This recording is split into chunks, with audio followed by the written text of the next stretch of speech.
Doctor امجد علی بٹی ایک نئے موضوع کے ساتھ حاضر خدمت۔ ہمارا آج کا موضوع جامعات میں اردو تحقیق۔ اس سلسلے میں ہم آج پنجاب یونیورسٹی چندی گڑھ کے ایک مقالے بعنوان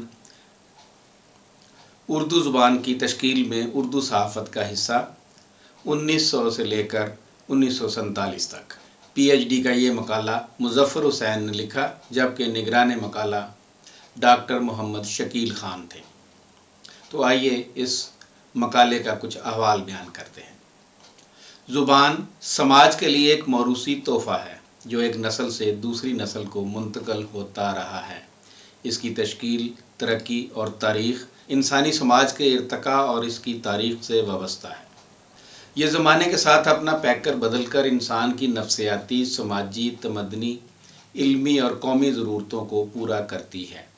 اس کی صوتی علامات اور اشاروں میں وقت کے ساتھ تبدیلی رونما ہوتی ہے۔ اس تراش خراش کے نتیجے میں زبانیں اپنی الگ پہچان بناتی ہیں۔ اردو زبان بھی اپنی حیثیت بنانے کے لیے ان تمام مراحل سے گزری جن سے دوسری ترقی یافتہ زبانیں گزر چکی ہیں۔ اس کے ابتدائی نقوش صوفیہ کے اقوال، مذہبی تصنیفات اور دوہوں میں ملتے ہیں۔ اس کی ایک شکل امیر خسرو کی تحریروں میں نظر آتی ہے۔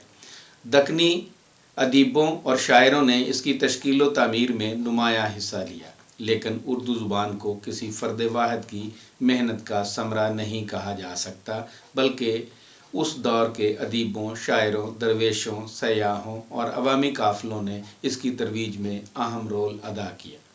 فورٹ ولیم کالج نے نو آموز انگریز و افسران کے لیے اردو کتب فراہم کر کے اردو زبان کو ایک نئی معراج پر پہنچایا۔ یہاں ترجمہ کا جو کارگر تجربہ کیا گیا، اس نے دوسری زبانوں سے اردو میں ترجمہ کی روایت قائم کی۔ قدیم دہلی کالج نے سائنس، ٹیکنالوجی اور جدید مضامین کی درسی کتب تیار کی، اور سر سید کی سائنٹیفک سوسائٹی نے سائنسی کتب کو اردو میں پیش کیا۔ 1857 کے بعد سر سید تحریک نے زبان کو نئے موضوعات سے متعارف کرایا۔ سر سید کے ساتھیوں نے ادب کے نئے میدانوں میں طب آزمائی کی۔ اس کے نتیجے میں اردو زبان و ادب کی جدید شکل ہمارے سامنے آئی۔ ادب کو سماج کے نئے تقاضوں کے مطابق پیش کیے جانے پر زور دیا جانے لگا۔ ادب میں نیچر کی کار فرمائی اور اقلیت کا تصور آیا۔ اس کے حاصل کے طور پر سادہ، سلیس اور عام فہم زبان کو رواج ملا۔ گو کہ 1857 سے پہلے ہی غالب نے اپنے خطوط میں مرصع، آسان اور جدید نثر کو استعمال کرنا شروع کر دیا تھا، لیکن یہ ایک انفرادی کوشش تھی۔ بے شک اس سے فائدہ ہوا، لیکن زبان کا مذاق بدلنے میں سر سید تحریک کا کردار اہم ہے۔ پریس کی آمد اور اس کی توسیع کے بعد تخلیقی ادب کے تجربے اور اظہار میں نمایاں تبدیلیاں ہوئیں۔ پھر دھیرے دھیرے مخاطب بدلے، اسی کے ساتھ زبان میں بھی تبدیلیاں رونما ہوئیں۔ چونکہ اخبار اور رسالہ سماج کا آئینہ دار ہوتا ہے، یہ کسی دور کی بات ہے، شاید اب بھی ہو، لیکن اب سوشل میڈیا نے اس کی جگہ لے لی ہے، لہٰذا یہ تمام رجحانات اخبارات و رسائل میں صاف طور پر نظر آئے۔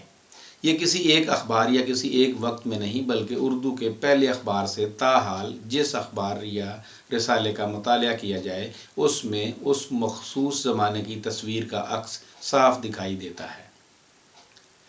یہ بات بھی قابل غور ہے کہ حکومت کی سرپرستی یا حکومت کے مخالف اخبار سے سماج کی صحیح صورتحال سامنے نہیں آ سکتی، کیونکہ سرکاری حمایت یافتہ اخبار اس کی پالیسیوں کا ترجمان ہوتا ہے اور وہ سماج کی وہی تصویر پیش کرتا ہے جو حکومت وقت چاہتی ہے، اور مخالف اخبار صرف حکومت کا نکتہ چین ہوتا ہے۔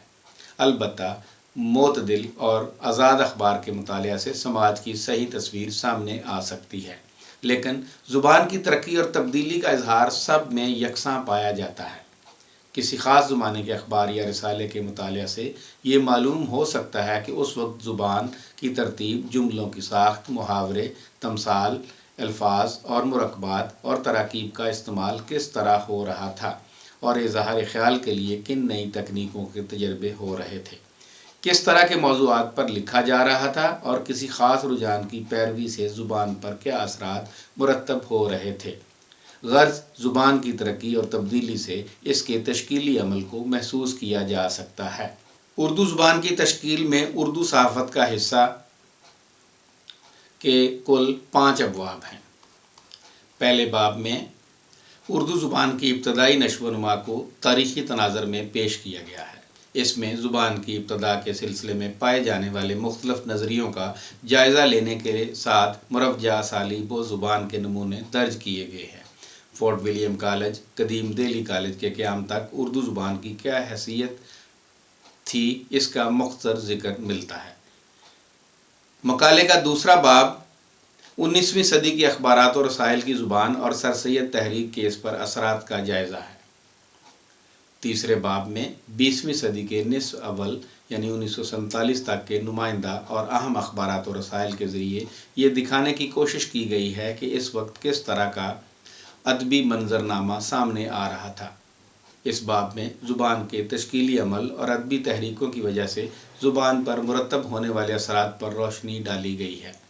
چوتھے باب میں ادبی تحریکات یعنی رومانی، ترقی پسند، ہلکا ارباب ذوق اور ادب اسلامی کی تحریک وغیرہ کی وجہ سے اردو زبان و ادب میں متعارف ہونے والے رجحانات کا ذکر ملتا ہے۔ مقالے کے 5ویں باب میں 19ویں صدی اور 20ویں صدی کی اخبار و رسائل کی زبان کے نمونوں کو درج کر کے دونوں کا موازنہ اس طرح کرایا گیا ہے کہ تسلسل کے ساتھ زبان کی ترقی اور تبدیلی سامنے آ سکے۔ زبان کا ترتیب سے مطالعہ کر کے اس میں پائے جانے والے تشکیلی عمل کو دکھانے کی بھی کوشش کی گئی ہے۔ آخری باب میں مقالے کا خلاصہ ہے، تحقیق کے نتائج اور اس کے دیر پا اثرات کو پیش کیا گیا ہے اور آخر میں کتب کی فہرست دی گئی ہے۔ تو یہ تھا کچھ احوال پنجاب یونیورسٹی چندی گڑھ کے لیے لکھے گئے پی ایچ ڈی کے مقالے اردو زبان کی تشکیل میں اردو صحافت کا حصہ 1900 سے لے کر 1947 تک۔ مقالہ نگار مظفر حسین جبکہ نگران مقالہ ڈاکٹر محمد شکیل خان تھے۔ ہمیں امید ہے کہ آپ کو ہمارا یہ سلسلہ پسند آئے گا۔